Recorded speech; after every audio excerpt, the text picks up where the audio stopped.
Right, after that tiny little sped up section, to just show you what I've done. On the one sped up section on the previous video, part 4, I put these two bits in. So you got that piece there, which was an absolute nightmare to line up, because you had to line up that there and then the little 2 prongs into there. Even though I got them in, it still wouldn't push right in, so you probably noticed a brief pause and then it went back to the sped up video for the next part of it, so I had to really push that in big time. That one I had to do the orientation with the pegs and get that in, and just push that on the side. And I've got the 2 side arms. Now you're probably glad that I've muted that video and I put the ambient music on, because when I was putting this together, I was listening to the Battlestar Galactica soundtrack from the Reimagined show, and I was actually cursing. I was effing and blinding trying to get these to go in, especially that piece and these 2 side walls. So that's all that piece done. Next on the agenda are these side pieces here, and there's 2 of these. Rinse and repeat on both on them. So on the sped up video just before this one, you saw me constructing the one, and then you just make the pair, and then that just basically finishes off that page. So there's your main piece from part 4, the last part. So you got that 2 side walls and the front fascia. I'm going to do that later. Then you've got these, the 2 of these, it says ×2. You put all them bits together and then you get that completed picture for your checklist. So that's that page done. So turning over the page, you got all these extra few bits that I've got to put on to those. And then you've got that bit of work as well. So let's get cracking on with this page.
Right, continuing on to the next page, because on the previous video there's 2 of these and they're both the same, but on the next page you've got to watch out for this piece here.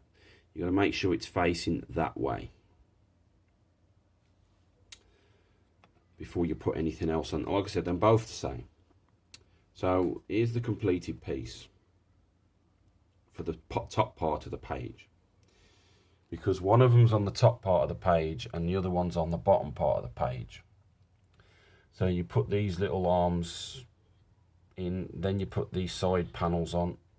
Like I said, it's still pointing out in every step to make sure you get that right, that orientation. So you put your 4 panels on. What I did is I just got a bit of Sharpie pen and just put 14, 11, 13 and 12, so I made sure which parts were which. Then you've got to mount it onto this back wall, but you've got to follow the orientations. So you put these 2 square side arms in first, and they go in at an angle, so they like pull out that way. Once you've got them in, then you've got to push that completed piece into there with the big peg on the top and the little peg on the bottom. So that's all that. Now on the sprue, you can see that you've got them, the one, because they are different numbered. So you've got the back panel, it's 9 on the second one and 10 on the first one, and then you get all your pieces, so it covers the 2 side pods. So it's going to be rinse and repeat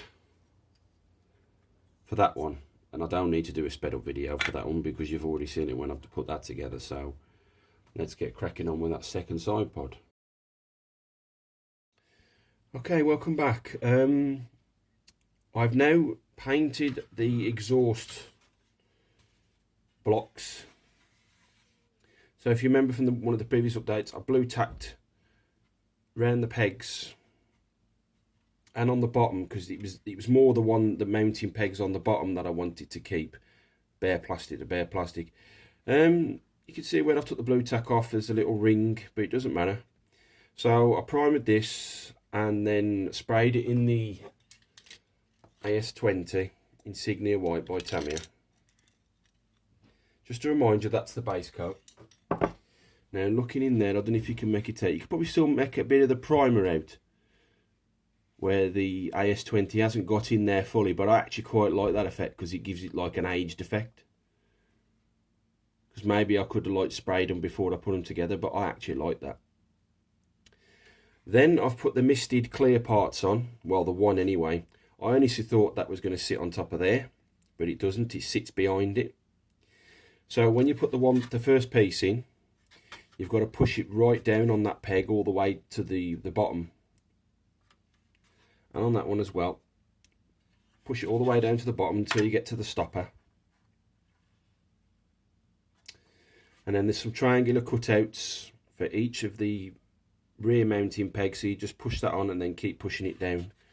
Now I don't know if it's going to be I can use this part. So here's the second one.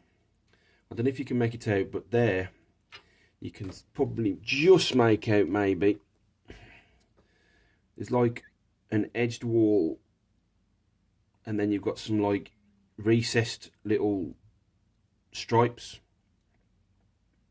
straight lines. So when you put the first part in, that edge corner there, the corner edge has got to be on the bottom, and then when you put this piece in, the edge corner has got to be on the top, so it like forms one complete like square. And if I go to the plans, where is it? There it is. You can see on the plans the top edge and the bottom edge, and then the recesses in the middle, and you just link those up. So making sure I got that right. Yeah, that's right, isn't it? Yeah.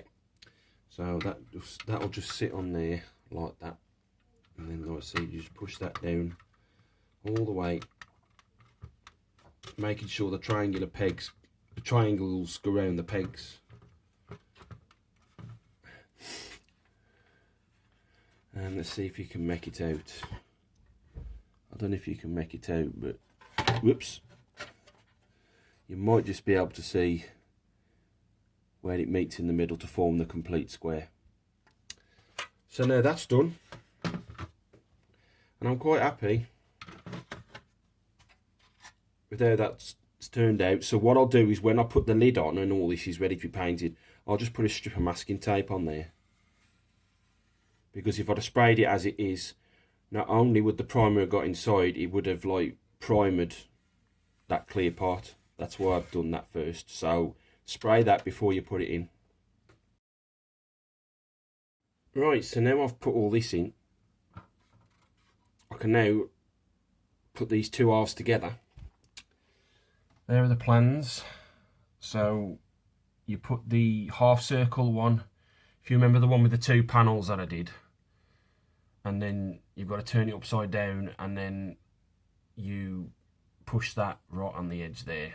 So the orientation is you've got to put them panels in first, then put it all together.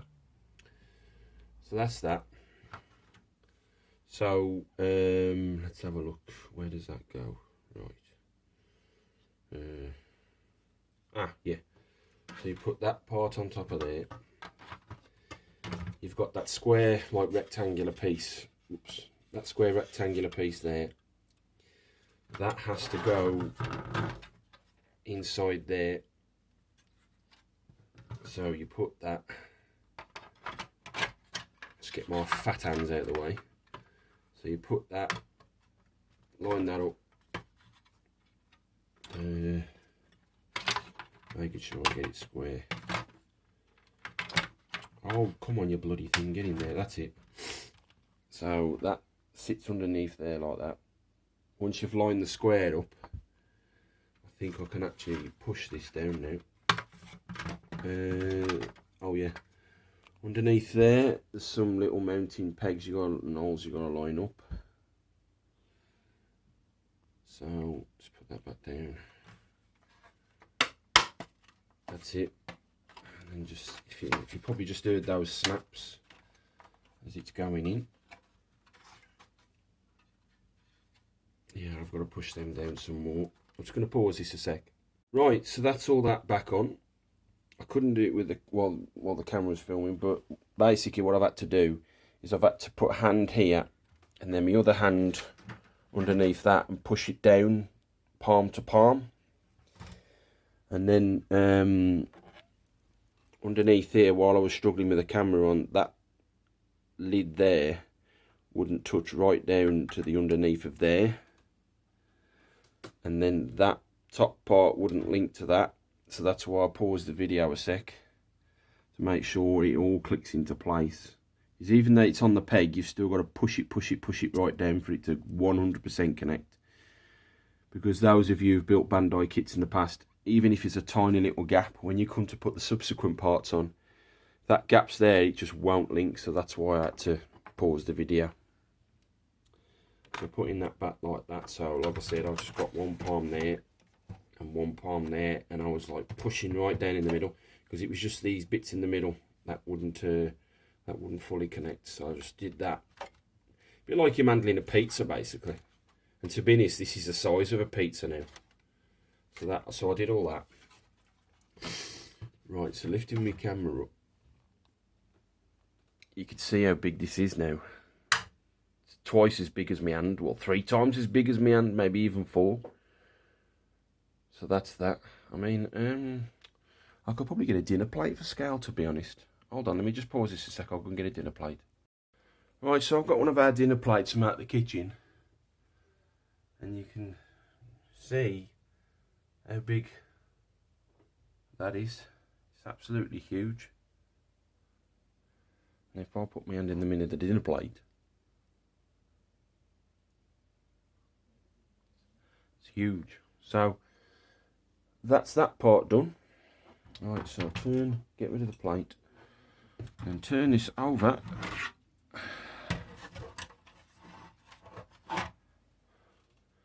And there it is. So that's that section done.